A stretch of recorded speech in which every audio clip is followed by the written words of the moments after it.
최근에 그냥 목사님 말씀이 너무 은혜로워서 저는 사실 예배 오고 또 말씀 듣고 집에 가서 또 그거 보고 하는 게 굉장히 은혜가 많이 돼서 여러분들도 아마 그런 시간 보내고 있으리라고 생각합니다. 최근에 있었던 말씀 중심으로 그냥 이렇게 몇 가지 제가 살펴보는 시간을 갖겠습니다. 오늘 제가 굳이 제목을 붙이기는 하나님께서 허락하신 고난, 이런 제목으로 여러분들과 함께 한번 같이 생각해 보고자 합니다. 오늘 기본 메인 말씀으로는 야고보서 1장 2절에서 4절 말씀을 같이 한번 합독하시겠습니다. 시작. 내 형제들아, 너희가 여러 가지 시험을 당하거든 온전히 기쁘게 여기라. 이는 너희 믿음의 시련이 인내를 만들어내는 줄 너희가 알미라. 인내를 온전히 이루라. 이는 너희를 온전하고 구비하여 조금도 부족한 것이 없게 하려 함이라. 아멘. 여기 보면 제가 오늘 제목을 하나님께서 허락하신 고난, 이렇게 고난이라고 해도 되고 여러 가지 그 말씀은 여러분들이 그런 뉘앙스로 받으면 되겠습니다. 내 형제들아, 너희가 여러 가지 시험을 당하거든 온전히 기쁘게 여기라. 이 시험이란 말도 고난이란 말과 거의 바꿔 쓸 수 있는 말이 되겠습니다. 우리 인생길에서 여러분들이 고난을 당할 때, 여러 가지 시험을 당할 때, 어려움을 당할 때 이것을 온전히 기쁘게 여기라 이렇게 말씀하시는데, 이 대부분의 인생길에 있는 고난은 하나님이 직접 주시는 건 아니더라도 최소한 하나님이 허락하셔야만 우리 인생에 나타납니다. 그런 의미에서 하나님이 용납하신, 또 심지어 사단 마귀가 우리를 해하고 할 때도 때로는 하나님이 허락하셔야 그 역사가 일어날 수 있습니다. 전능하신 하나님께서 우리를 보호하시고 사랑하시는데 왜 우리 삶에는 여러 가지 시험, 고난이 있는 것인가요? 이렇게 물을 수 있습니다. 그분이 선하시고 좋으신 분인데 이런 거 일체 고난도 안 오게 인생을 해주시면 될 거 아닌가 하는 생각을 우리는 단순하게 생각하면 할 수 있습니다. 그런데 우리가 다 깨닫지는 못하지만 우리 인생길에는 여러 가지 고난이 있어서 이 고난을 통해서 하나님께서 사랑하는 우리들을 빚어가시는 그런 구조가 인생입니다. 하나님이 처음부터 이 세상을 만드실 때, 우리를 지으실 때 우리의 마음속의 모든 것을 다 아시는 그분이 이런 과정을 통해서 하나님이 뜻하시는 그 사람을 만들어가는 과정으로 고난을 허락하셨다는 거예요. 그래서 고난 자체는 악한 것도 선한 것도 아닙니다. 물론 우리가 뭘 잘못하고 하나님 말씀대로 안 지키고 여러 가지 잘못을 범했을 때 그거의 시험으로 고난이 올 수도 있지만, 그럴 때라 하더라도 그것이 악한 거나 선한 것은 아니고 하나님 보시기에는 그것조차도 결국은 합력해서 우리 인생을 선한 것으로 바꿀 수 있다 믿기 때문에 허락하신다는 그런 뜻입니다. 그러니까 여러분들이 오늘 저하고 얘기를 나누면서 조금 여러분들 삶 속에, 우리 삶 속에 고난이 없을 수 없습니다. 오늘 잘 되고 있어도 내일 또 고난이 올 수도 있고요. 또 얼마 지났는데 또 올 수 있고 그렇습니다. 좋은 일도 있고 나쁜 일도 동시에 있을 수 있고요. 왜 우리가 모든 일이 잘 되면서 내 몸도 건강하고 모든 관계도 좋고 이렇게 하면 다 좋을 수는 없지 않습니까? 그렇기 때문에 인생길에 고난이 있는 것을 이상하게 여기지 말고 너무 걱정하고 두려워하지 말고 그냥 담대하게 받아들이며 객관적으로 관찰하라 이거죠. 어떻게 보면 연단하신다고 볼 수 있습니다. 길게 보면 우리를 사람을 만들어가는 과정이다. 우리가 촬영장에서 우리 몸을 단련하는 과정이라고 보셔도 되는 겁니다. 우리 사람이 원래가 에고가 강하게 우리 각자 자기의 독특한 자기를 주장하는 그것이 강하게 만들어져 있습니다. 이것은 우리라는 사람을 만들기 위해서는 어떤 기본적인 에너지이기 때문에 하나님은 그렇게 지을 수밖에 없는 거예요. 에고가 꼭 나쁜 것만 이게 없으면 사람 자체가 설 수 없기 때문에 이렇게 되어 있습니다. 에고를 강하게 자기 중심 경향이 크기 때문에 고난이 없으면 우리가 우쭐대고 자기가 잘난 척하고 교만해서 하나님께서 빚으시고 하는 그 맏아들 예수를 닮는 자녀를 만들 수가 없으십니다. 그래서 예수를 닮은 자녀로 성숙시키고 성장시키기 위해서는 고난이라는 이런 것을 과정을 통과하게 되어 있습니다. 어쩌면 그렇기 때문에 악한 사단 마귀의 역사도 지금 허락하고 계실지도 모른다는 생각입니다. 왜냐하면 그것조차도 때에 따라서 우리에게 도움을 줄 수 있고 우리를 어떤 방향으로 어디는 나쁜 짓을 안 하고 어디는 할 수 있도록 인도하는 역할을 선한 역사를 이룰 수 있기 때문에 허락하신다 하는 뜻입니다. 하나님께서 고난을 허락하신 이유는 이제 여러 가지 지금 이제 전체적으로 말씀드렸지만 굳이 몇 가지를 그룹을 한번 접은다면 첫째로는 고난은 우리를 하나님께로 나와 부르짖게 합니다. 고난이 우리에게 인생에 없다면 우리는 하나님께 잘 나오지 않습니다. 이건 분명합니다. 모든 일이 아무런 걱정이 없고 모든 게 잘 되고 만사태평인데 우리가 뭐할로 하나님한테 이렇게 쉽게 찾아 나올 족속들이 아니지 않습니까? 솔직히 인정해서. 그래서 하나님을 찾게 한다. 하나님을 구하게 하고 하나님 앞에 나온다. 부르짖게 한다. 이런 뜻에서 고난이라는 것이 아주 가장 그 메인 기능입니다. 마치 어린아이가 비근한 예를 구한다면 어린아기가 언제 엄마 하고 소리치고 엄마 앞에 나오나요? 뭔가 놀랍고 두려운 뭐가 갑자기 있을 때, 또 어디가 아플 때, 또 배고플 때, 자기 어떤 그런 것이 있을 때 엄마 아빠를 부르며 쫓아오듯이 우리도 그렇다는 거죠. 아버지 하나님과 우리 관계로 보면. 그렇기 때문에 우리한테 고난을 허락하신 거니까 고난이 올 때 우리가 그것을 이 본능을, 이 성질을 잘 알았으면 좋겠다는 거고요. 둘째로 고난을 만나면 자기 자신의 연약함을, 자기 본질을 살필 수 있고 성찰할 수 있는 시간을 줍니다. 아, 내가 이거는 나는 자신 있다고 하는 이걸 내가 못하고 이걸 못 이기네 하는 걸 본다든지 자기 자신을 돌아보게 되는 거죠. 어떤 경우에도 그래서 이렇게 하다 보면 거기서 어떤 기본적인 것을 자기가 깨달음으로 인해서 성찰함으로 해서 더 강한 사람으로 변질될 수 있습니다. 마치 나무가 바람이 불지 않으면 나무의 뿌리는 거의 생기지 않는다고 합니다. 나무가 바람이 불기 때문에 나무의 뿌리가, 나무는 생기자마자 열심히 뿌리를 땅속 깊이 받고 넓게 뿌리를 퍼져 나간다는 거예요. 넘어지지 않기 위해서. 바람이 없으면 우리 사람도 이 고난이 없으면 그렇게 된다는 거예요.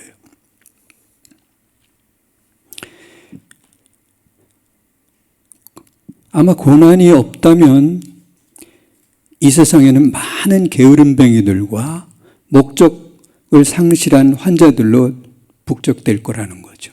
목적의식이 사라진.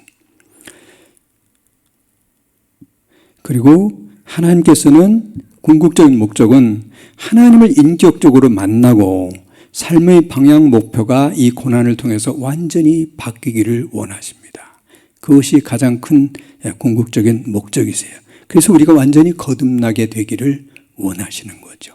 고난이 이 세상에 허락하신, 하나님 허락하신 그 근본적인 일어난 거예요. 우리 주보 말씀에 그 목사님께서 주신 거에 보면은 세 가지 웅덩이가 있다. 스스로 빠지는 웅덩이가 있고 실수로 빠지는 웅덩이, 또 누군가에 의해서 던져준 웅덩이, 이렇게 있다 이렇게 말씀하시면서 마치 누군가에 던져준 웅덩이라면 요셉이나 욥이나 에스더나 이런 사람들이 당하는 어떤 그런 고난, 고통 이런 겁니다. 어떤 사람은 스스로 잘못해서 자기 잘못으로 풍덩자기가 빠진 사람도 있고 이럴 수 있다는 거죠. 창세기 50장 그 성경 말씀을 한번 이렇게 장별로 이렇게 사람별로 분석을 이렇게 해보면 누구에게 가장 많은 지면이 할애되어 있는가? 야곱에게 절대적으로 많은 장이 할애되어 있습니다. 요셉도 아니고 아브라함도 아닙니다. 이것은 왜 그렇게 됐을까? 야곱의 삶이 여러 가지 환난과 고난이 많이 있었던 거예요. 시행착오도 겪고 여러 가지를 겪는 그런 삶이에요. 그러니까 하나님이 거기에 많이 관심을 주고 많은 것을 기록해놨고, 결국 그 얘기는 간접적으로 우리들이 배워야 할 것이 야곱에게서 많이 있다는 거예요. 우리도 그런 속성을 많이 가지고 있다는 뜻이고요.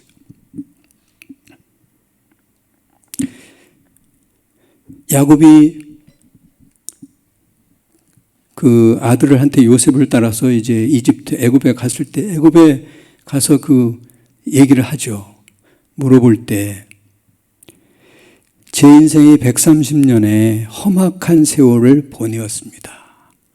야곱이 고백해요. 그죠?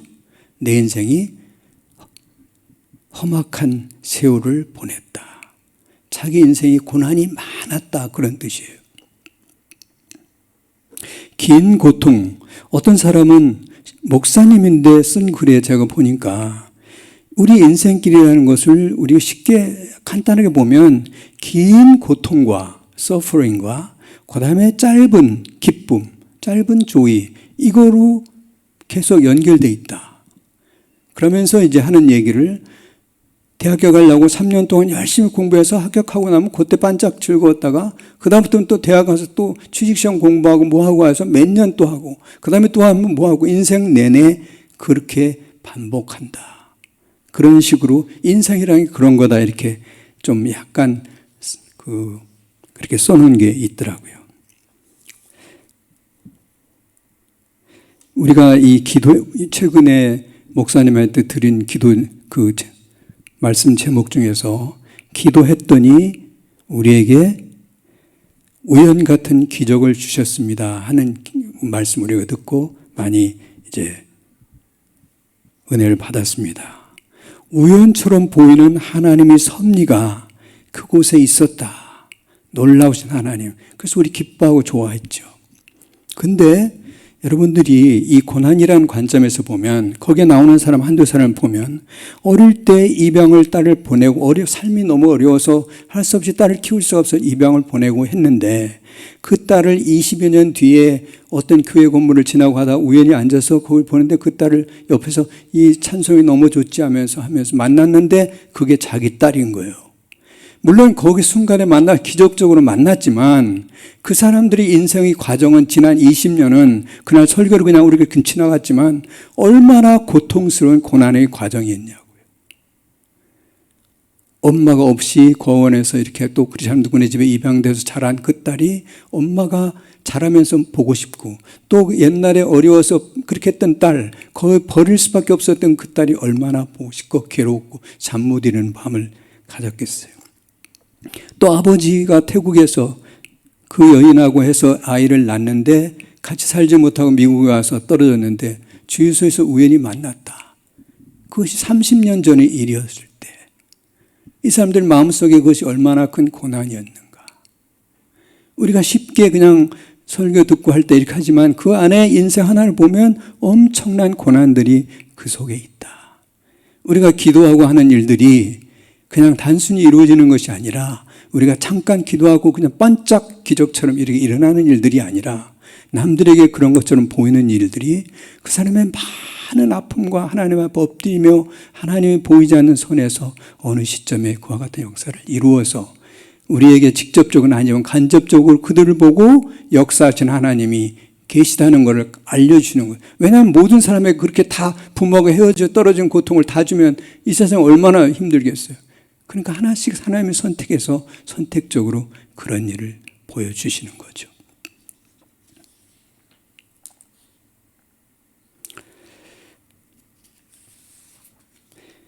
그래서 이렇게 이제 하나씩 짚어보면 우리 인생길의 고난이라는 것이 정말 깊이 우리가 함께 있구나 하는 생각을 할 수가 있습니다. 우리 주보에 이렇게 보면은 이런 웅덩이에 우리가 빠졌을 때, 우리가 직접 우리가 잘못된 실수로 또 남에 의해서 웅덩이에 빠졌을 때 그 뒤에 그 뒷말씀이 있습니다. 살다 보면 웅덩이 맨 밑바닥까지 내려온 것 같은 경우가 발생하기도 합니다. 하지만 올바른 정체성을 자화상으로 삼은 신자는 웅덩이 밑바닥 물속에서도 좋은 태도를 유지합니다. 여기 좋은 태도를 유지한다는 건 뭐냐 하면 나는 하나님의 자녀야. 이게 진짜 나이고 내가 하나님 자녀라는 게 진짜 나이고 결코 이것은 변할 수 없는 진실이야. 세상에서 얻은 것들은 완전하지도 영원하지도 않아. 지금 상황이 그것을 확인시켜주고 있잖아. 하지만 그분의 은총은 조금도 변하지 않았어. 하늘 아버지가 나를 위해 움직이고 계셔. 곧 모든 상황들이 나에게 유리하도록 돌아갈 거야. 틀림없어. 혹 그렇지 않다 할지라도 나는 불행하지 않아. 왜냐하면 나는 그분이 선택받은 자녀이거든. 그건 누구도 빼앗을 수 없어. 나는 그분이 사랑을 한 몸에 받고 있어. 이것이 바른 자세라는 거예요. 웅덩이 속에 빠져도, 깊은 웅덩이에 빠져도 이런 고백이 나올 수 있게 마음을 가다듬어야 된다는 거죠. 조엘 오스틴이 그 밑에 사단을 신경쇠에 걸리게 만드는 비결은 인생의 밑바닥에서도 좋은 태도를 유지하는 것이다. 조금 전에 말한 어떤 경우에 나는 하나님의 자녀와 하나님의 정체성에서 조금도 흔들리지 않는 이 태도를 갖는 것이 좋은 자녀의 자세라는 거죠. 그러면 이거 가지고 사단은 아주 그냥 속이 뒤집혀지는 거죠. 왜냐하면 우리를 죽이고 멸망시키는 게 그들의 뜻인데 우리가 거꾸로 어떤 상황에서 결코 넘어지지 않고 있으니까 그런 것이죠. 그가 가진 문제도 어려움은 누구에게 가져가느냐가 그 사람이 인생을 결정하는 데 중요하다고 목사님도 말씀하셨습니다. 문제가 우리에게 고난이 왔을 때 그 고난을 누구한테 가져가느냐. 그래서 그 예로 지난번에 말씀으로 이제 우리에게 거지 바드메오도 또 한나도 이런 얘기를 들려주셨습니다. 중요한 것은 소망을 하나님께 두는 것입니다. 여러분 이걸 꼭 명심하시고 그렇게 하나님이 우리에게 고난을 허락하실 때는 이것을 통해서 오히려 하나님과 더 가까워지기를 원하시는 하나님의 소원이 그 속에 들어있기 때문에 허락하신 것입니다. 기도하면 평안을 주시고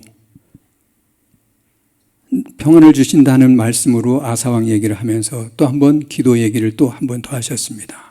평안을 주실 때 더 쉬지 말고 기도하면 더 큰 놀라운 역사를 주신다. 이렇게 말씀했습니다. 하나님은 온 땅을 두루 감찰하시고 하나님을 찾는 자를 살피시는 분이세요. 역대하 16장 9절에 보면 여호와는 눈을 온 땅에 두루 감찰하사 자신으로 자기에게 진심으로 자기에게 향하는 자들을 위하여 능력을 베푸신다. 이렇게 되어 있습니다. 하나님이 우리에게 고난을 허락하시고서 그냥 내팽개치는 것이 아니라 그분이 우리가 더 이 고난을 통해서 어떻게 성장하기를 얘가 잘할 수 있겠지 하면서 그분이 우리에게 에너지를 보내시고 사랑의 눈으로 계속 우리 옆에서 보고 계신다는 것, 우리와 함께 하신다는 것을 생각해 봅시다. 목사님이 또 재밌는 말씀하셨어요. 한참 동안 교회에 별로 보이지 않던 분이 갑자기 와서 교회에 열심히 나오면 그분에게 문제가 생긴 것이다. 그래서 그 문제를 해결하기 위해서 하나님한테 막 나와서 하다가 또 이제 한참 나오다가 다시 나오지 않으면 문제가 해결되어서 나오지 않는 거다. 이렇게 말씀하셨어요. 물론 그런 경우도 있을 수 있지만 또 어떤 경우는 교회 와가지고 이렇게 했는데 찾아와서 기도하고 뭐 했는데도 달라지는 게 없고 그래가지고 포기하고 실망하고 간 경우도 있겠죠. 여러 가지 경우가 있을 수 있습니다. 그러나 고난은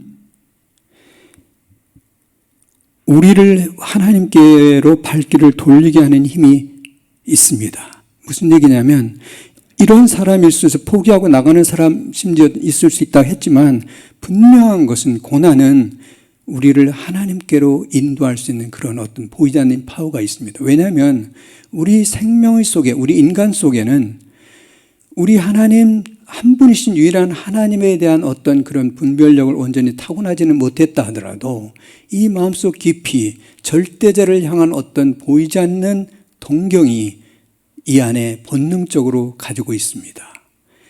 그것이 잘못해서 이단 이런 종교 이런 그 우상에 절하고 하는 사람들이 많이 있고 잘못 인도받아서 그렇지 우리 안에는 이런 것을 향하는. 그래서 우리 정말 제대로 믿는 사람들은 고난이 우리에게 닥칠 때 우리를 이 고난이 없을 때보다 훨씬 하나님께 나오게 하는 분명한 힘이 있다 하는 것을 우리가 생각할 수 있습니다. 자기 자신의 힘만으로는 해결되지 않는 어려움을 만나면 하나님 앞에 엎드리고 부르짖게 되죠. 절대자를 찾는 본성 때문에 그렇습니다. 우리가 최근에 그 말씀 듣는 중에 은혜 받았던 것 중에 하나는 지성소에서 기도하기라는 말씀입니다. 그래서 우리 목사님 계속 또 way, 그 길 하면서 way라는 말 계속 했던 기억, 이게 얼마 전의 말씀이기 때문에 생각날 겁니다. 기도는 아들들이 아버지를 찾는 것이다. 아버지를 방문하는 거다. 이 말씀이 굉장히 좋았잖아요. 우리가 기도할 때 아버지가 계신 곳, 임재, 성령이 역사하는 곳으로 가는 것이다. 여기 특별히 앞으로 오늘 이도 그렇고 여러분 다 아시겠지만 고난 속에서 우리가 살아갈 때 우리가 기도할 때는 지성소에 들어가서 우리는 기도한다.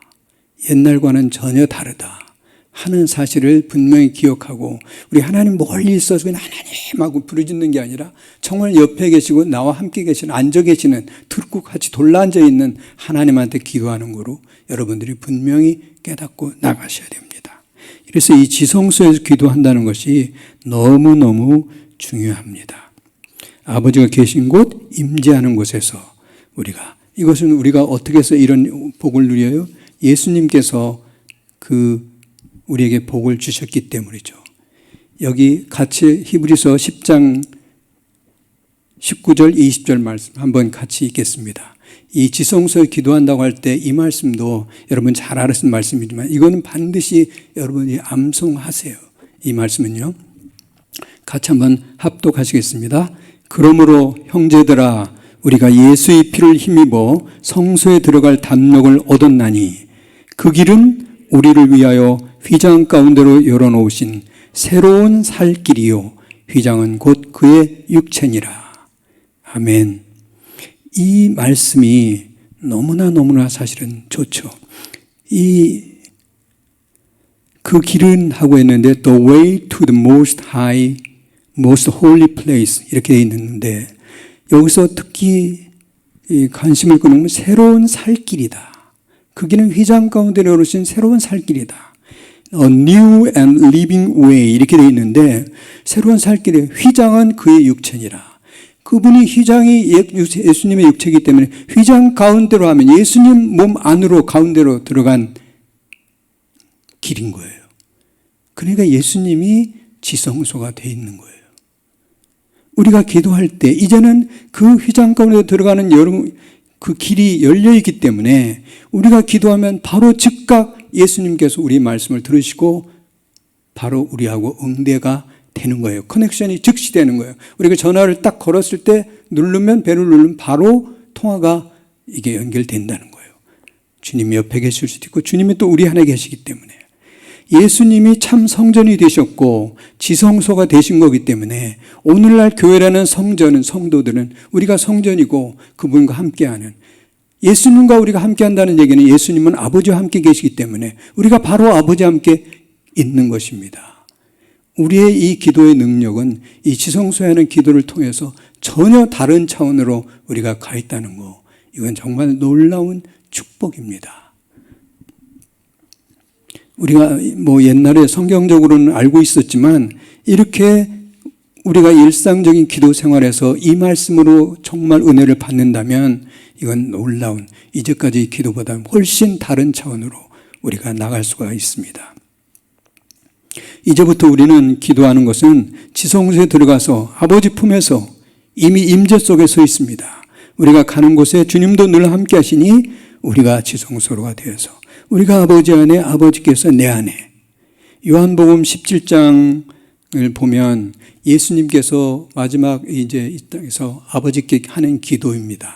그때 제자들에게도 드려주는 그 기도였는데 기도하실 때 하느님에게 그들은 진리로 거룩하게 하옵소서. 아버지의 말씀은 진리입니다. 이렇게 놓고 아버지여 아버지께서 내 안에 내가 아버지 안에 있는 것 같이 그들도 다 하나가 되어 우리 안에 있게 하사 세상으로 아버지께서 나를 보내신 것을 믿게 하옵소서. 곧 내가 그들 안에 있고 아버지께서 내 안에 계시어서 그들이 온전함을 이루어 하나가 되게 하려 함은 아버지께서 나를 보내신 것과 또 나를 사랑하신 같이 그들도 사랑하신 것을 세상으로 알게 함이로소이다. 이렇게 말씀하셨어요. 올라가시기 전에 하나됨의 얘기를 기도로 먼저 우리한테 알려주고 가신 거예요. 이 경지가 우리가 지금 지성소에 하는 경지가 이렇게 되어 있는 상태입니다. 고난 때 하나님께 엎드린 자들에게 이 지성소에서 기도할 수 있는 축복은 이건 상상할 수 없는 은혜입니다. 그래서 세례 요한에게 땅에서 그가 가장 큰 자이지만 하늘에 가면 천국에 가면 가장 작은 자보다 작다 한 이유가 이렇게 우리는 이런 세계에 있기 때문입니다. 이 정도로 이게 중요한 말씀입니다. 이걸 꼭 명심하셔야 됩니다.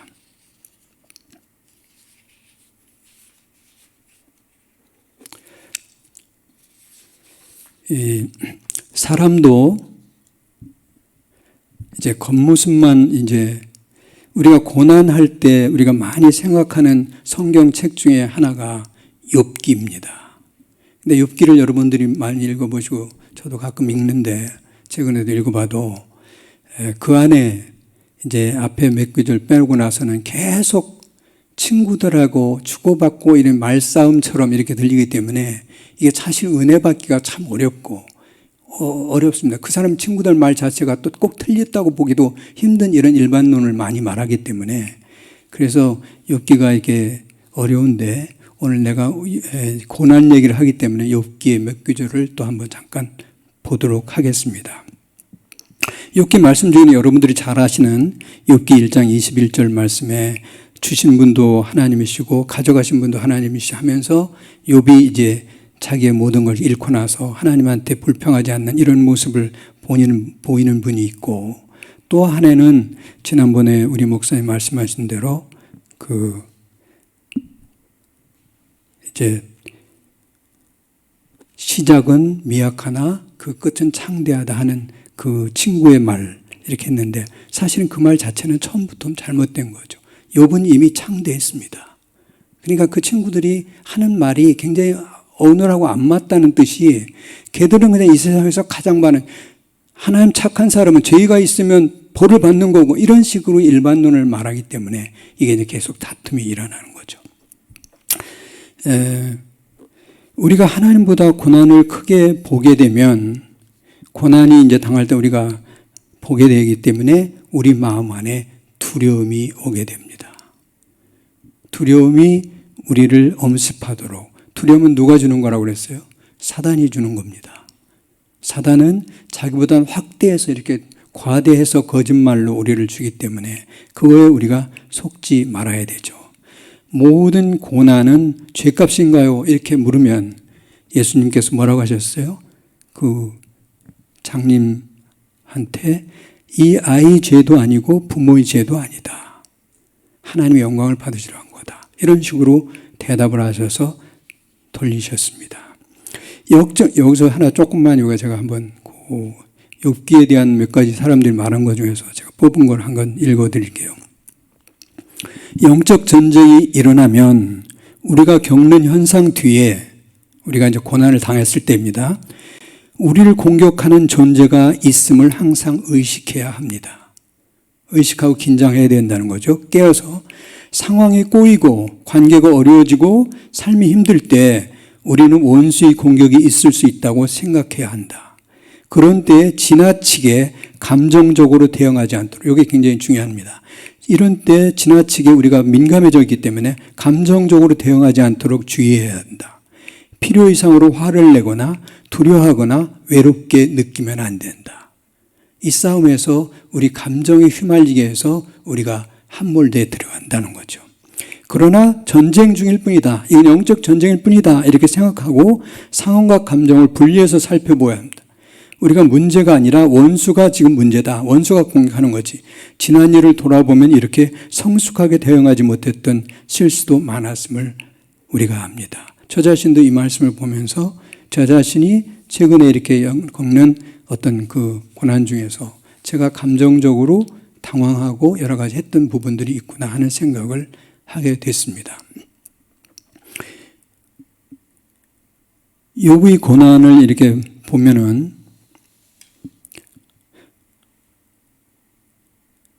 다 이렇게 하는 거. 고난의 유익은 우리 인생에서 거품이 빠진다는 거다. 이런 얘기를 아까 했었습니다.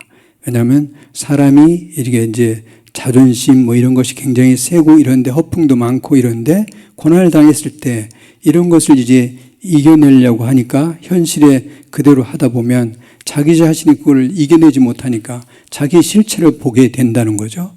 그래서 이제 자기의 그런 실체가 이렇게 보게 되는데 이 욥기에 이렇게 보면은 여러분들에게 이제 좀 재밌는 표현을 어떤 목사님이 한 거를 제가 이렇게 봤는데 우리가 고난 가운데 들어가면 어떤 현상이 벌어지느냐. 욥이 왜 계속 괴로워서 소리치고 이제 하나님한테 3장부터 37장까지 계속 이런 것이 나오냐면 고난 가운데는 하나님의 음성 임재를 느끼는 것이 어렵습니다.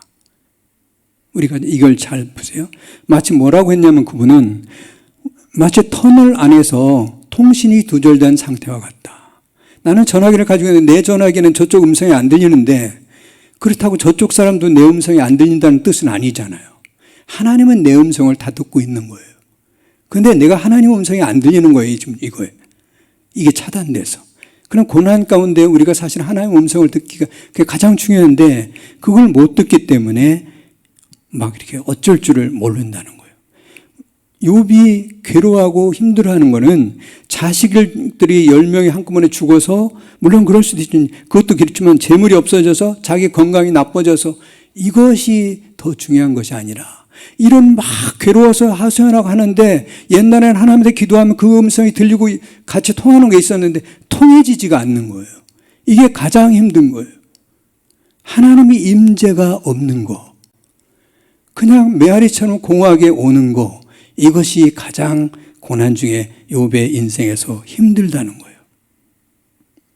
먹구름이 태양을 가리고 있지만 태양은 지금도 빛나고 있습니다.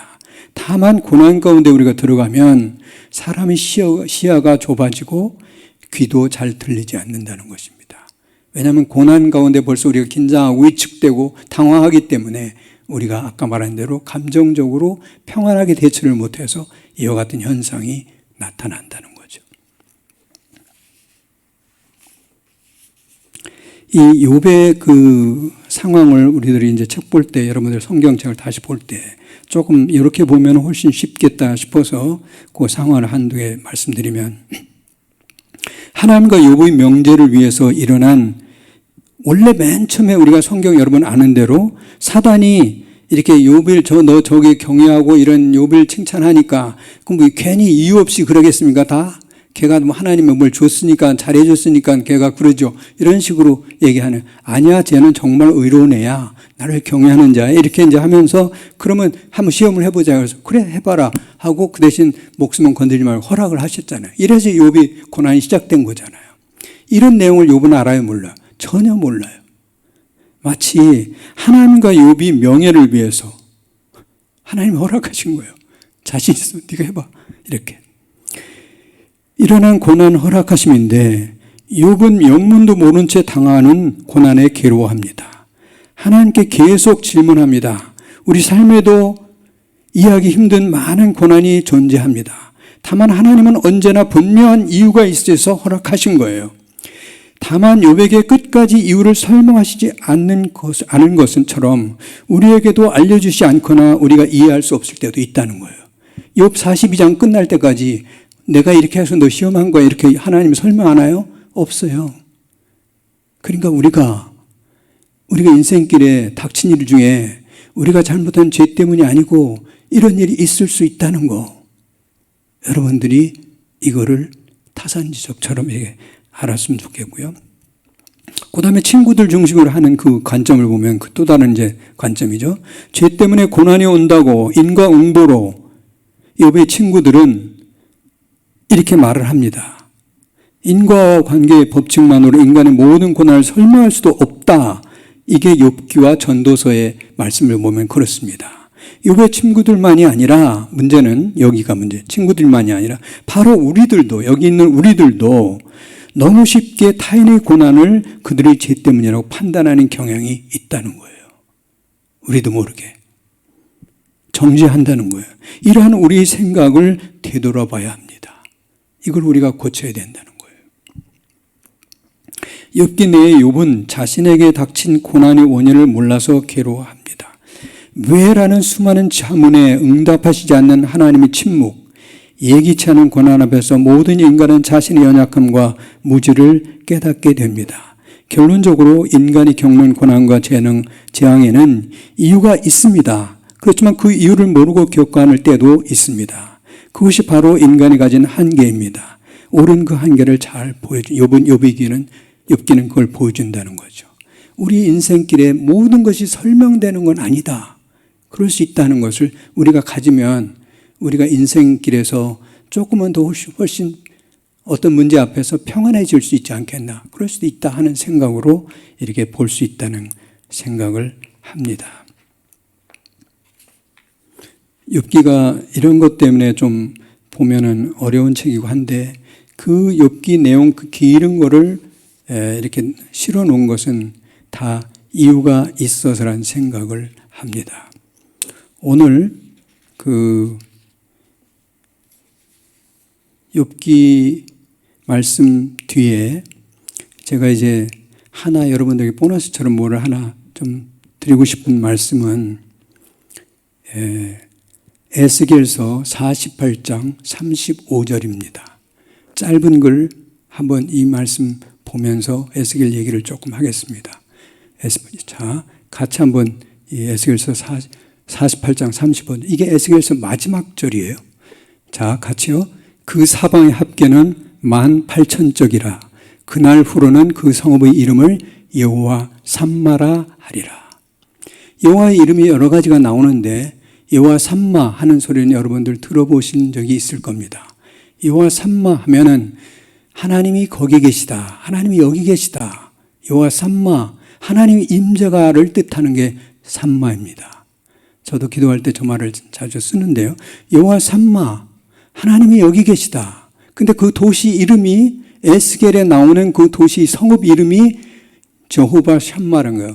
그러니까 영어로는 그 The Lord is there. 하나님이 저기 계시다. 이렇게 되어 있는데 그 말씀이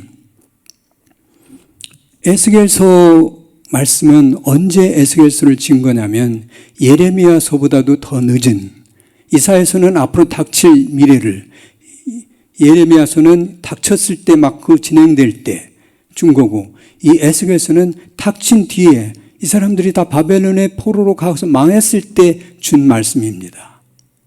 그래서 지금 이 말씀은 바벨론의 그발강가에서 고통받고 피난민 생활을 하고 있는, 그 식민지 생활을 하고 있는 이스라엘 백성들에게 준 말씀이에요. 근데 그 마지막 절에 그 성읍의 이름을 여호와 삼마라 하리라. 하나님이 어떤 상황의 그림을 그려주면서 이 백성들한테 하는 말씀이에요. 나라가 망해서 완전히 식민지로 거기에 가 있는 사람들한테 하나님이 저곳은 하나님의 성읍이다. 하나님이 거기 계시다. 이렇게 말씀하는 거예요. 이건 굉장히 상징적으로 이런 말씀이에요. 근데 여기 에스겔서에 보면은 에스겔서의 결론, 이것이 에스겔서 48장의 결론이면서 또한 성경 전체의 결론입니다.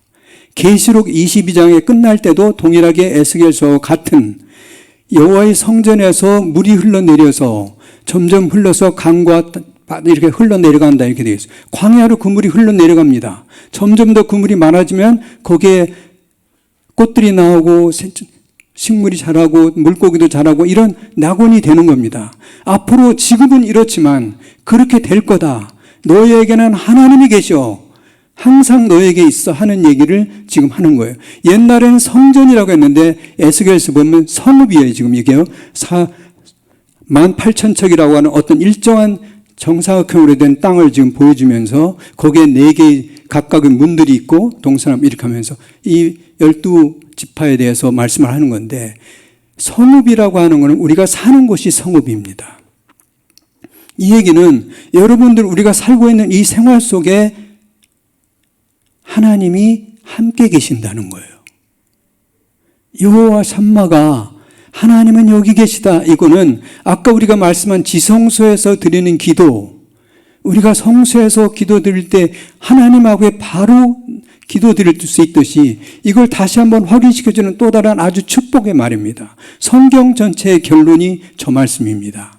성경은 한 권 한 권의 결론도 있지만 전체 결론, 성서 전체의 결론도 같은 내용입니다. 계시록 마지막 끝나는 22장에 여호와의 궁전에서 물이 흐르고 생수의 강물이 저를 따라서 맨날 그 나무가 생수인 거기 생명나무들이 쭉 뚝에 자라고 있잖아요.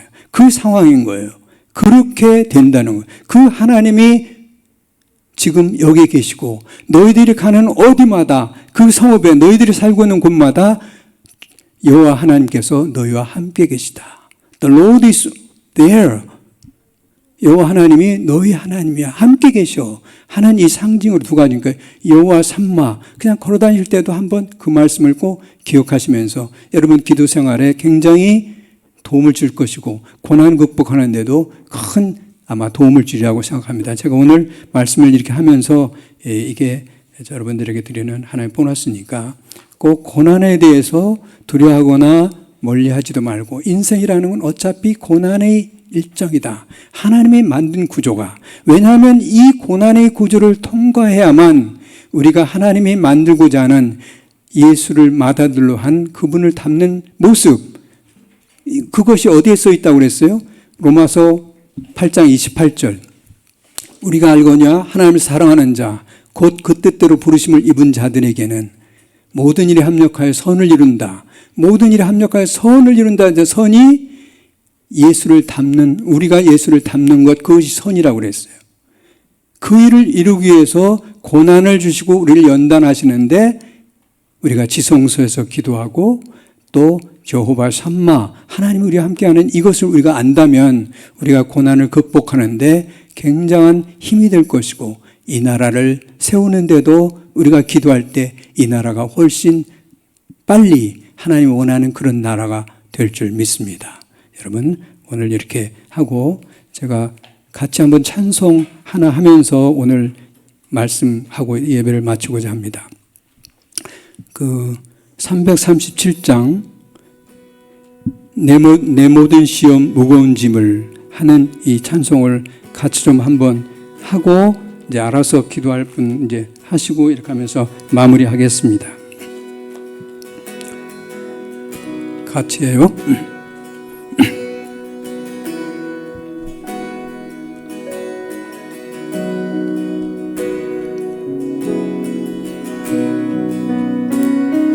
내 모든 시험 무거운 짐을 주 예수 앞에 아뢰이면 근심에 쌓인 날 돌아보사 내 근심 모두 맡으시네. 무거운 짐을 나 홀로 쥐고 견디다 못해 쓰러질 때 불쌍히 여겨 구원의 주님, 은혜의 주님 오직 예수.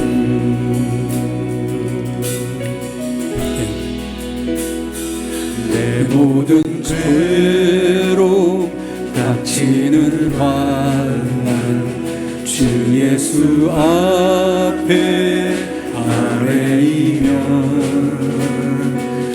주께서 친히 날 구해 주사 넓으신 사랑 베푸시네. 무거운 짐을 나 홀로 지고 견디다 못해 쓰러질 때 아버지 불쌍히 여겨 구원해 주니 은혜의 주님 오직 예수. 내 짐이 점점 무거워질 때 주 예수 앞에 아래이면 마음서 친히 날 구해 주사 내 대신 짐을 져주시니 마음의 시험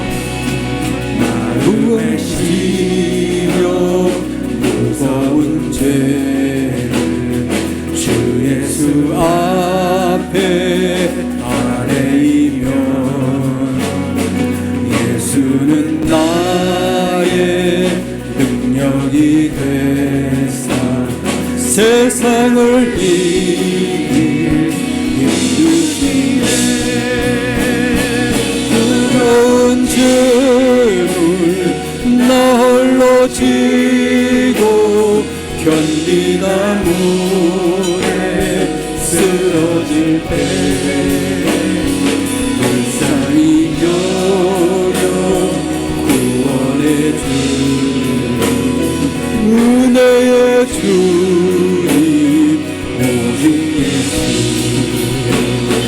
무거운 짐을 나 홀로 지고 견디다 못해 쓰러질 때 불쌍히 여겨 구원해 주니 은혜의 주님 오직 예수.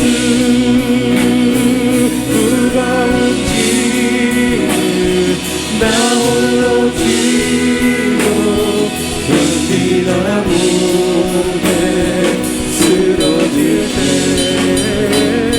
불쌍히 여겨 구원해 주니 은혜의 주님 오직 예수. 하나님 아버지 감사합니다.